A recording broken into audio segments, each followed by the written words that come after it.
علیکم ورحمت الله وبرکاتو. ګرانو زده کوونکو د ریاضي یو بله جلسې ته ښه راغلاست. په دغه جلسه کې موږ مشتق لولو.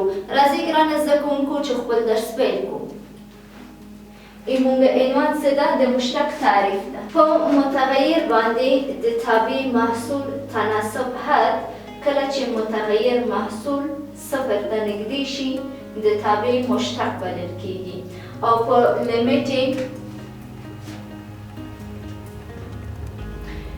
limited delta y پر delta x هم تقرب کړی صفر ته. په دې شکل باندې ښودل کیږي او موږ خپل مشتق په کولی شو چې په دې شکل ولیکو delta y پر delta x، یعنی په یو شکل. په بل شکل هم کولی شو چې ولیکو delta f پر delta x، یا هم کولی شو په دې شکل ولیکو y زبر، یا هم کولی شو چې داسې ولیکو چې f x زبر. یعنی په دې شکلونو باندې موږ کله چې مشتق اخلو په دې شکل باندې ښیو. لکه لیکو مشتق د مشتق په ځای delta y پر delta x یا delta f پر delta x، یا y زبر یا f x زبر لیکو. یعنی عمومی شکل د مشتق تعریف سے مونږ کوو په دې شکل چې لیمیت د delta y پر delta x، چې delta x هم تقرب کړی وي صفر ته. دا مساوي کیږي delta y پر delta x، یا په دې شکل هم کولی شو چې ولیکو دا مساوي کیږي delta f x پر dx، چې دا مساوي کیږي y زبر هم کولی شو چې ولیکو مساوي د f x زبر هم کولی شو چې مونږ ولیکو. دغه مونږ د مشتق تعریف ده. همدارنګه ګرانو زده کوونکو د مشتق د تعریف په کارولو سره د تابع مشتق محاسبه کول.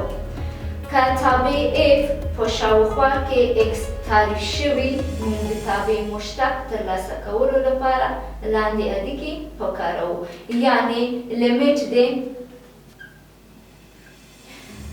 delta y cd مساوي کیږي f x جمع delta x منفي f x.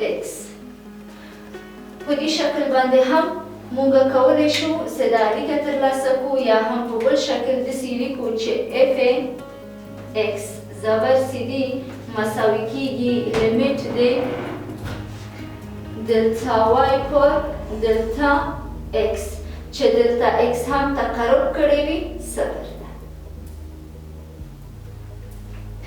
دا مساوي ده لیمیت د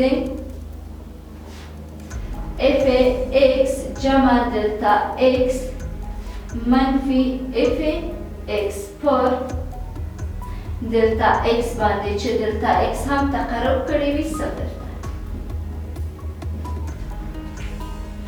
او بل شکل چې مونږ کولی شو دا وښیو، یعنې په دې بل شکل باندې چې f x زبر cd مساوي کیږي لیمیت د f x صفر منفي delta x منفي f x صفر پر delta x باندې، چې delta x هم تقرب کړی وي صفر ته. delta x هم تقرب کړی وي صفر ته. همدارنګه دا مساوي کیږي لیمیت د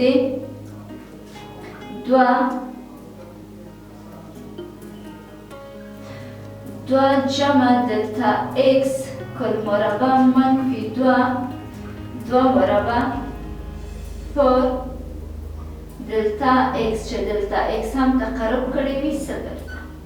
بالاخره دا مساوي کیږي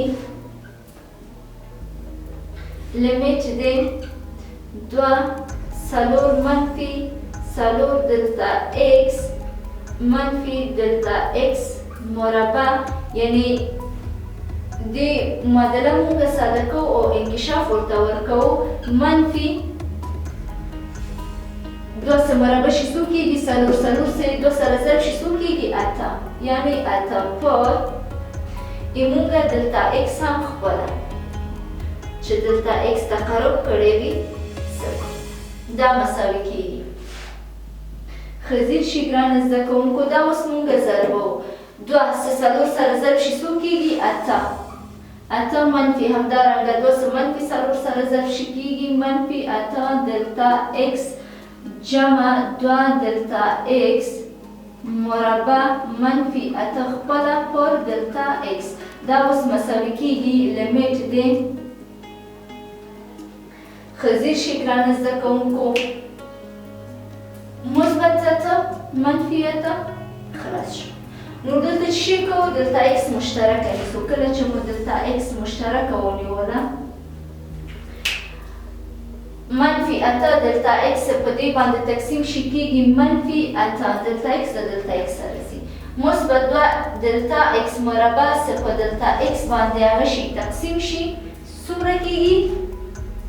کېږي مثبت دوه دلته اکس پر دلته اکس باندې. دلته اکس دلته اکس سره ځي خلاصېږي. نو داسې لیکو چې لیمیټ دلته هم دلته اکس تقرب کړی صفر. نو داسې لیکو چې لیمیټ دی دوه دلته اکس منفي اته چې دلته اکس هم تقرب کړی وي صفر ته. مخرج یو ده، څه هر هغه مخرجونه لري د هغې مخرج کولی شو څه مونږ یې ونیسو. اوس صفر دلته تطبیق کوو، لیکو چې دوه د دلته اکس په ځای باندې صفر منفي اته پر یو. دا مساوي کېږي یعنې صفر چې هغه سره ضرب شي څه کېږي؟ صفر کېږي. یعنې صفر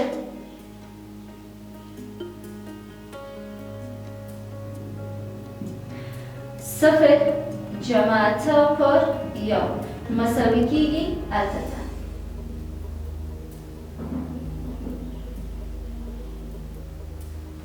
یعنې د دې ځواب څو راووتله؟ منفي اته راووتله. سی خپله د مشتق تعریف چې مونږ وویله چې اف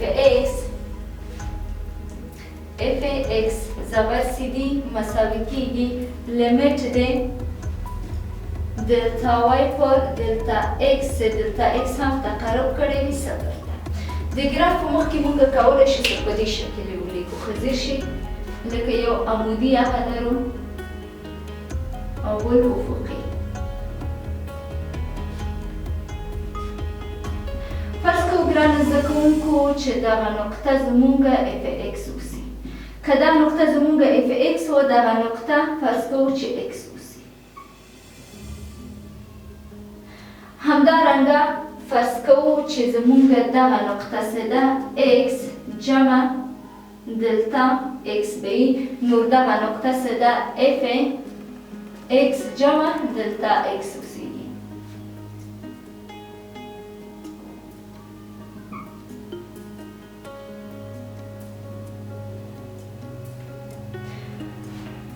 نور مونږه دغه قسمت څه ده؟ کله چې مونږ د دې نه مشتق ونیسو کېږي دلتا وای او دغه قسمت څه ده؟ که مونږ مشتق ونیسو دا هم کېږي دلتا اکس.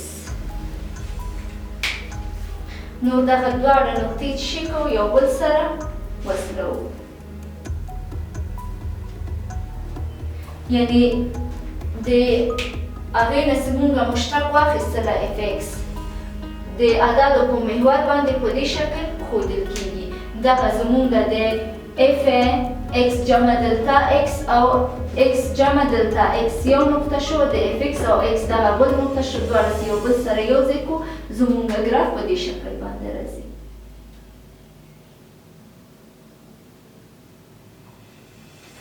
ګرانو زده کوونکو دا و زمونږ د ریاضي نننۍ جلسه تر بله جلسې پورې چې زه ستاسو په خدمت کې حاضرېږم. تاسو مهربان او بخښونکي الله ته سپارم. ښه وخت د خدای په امان.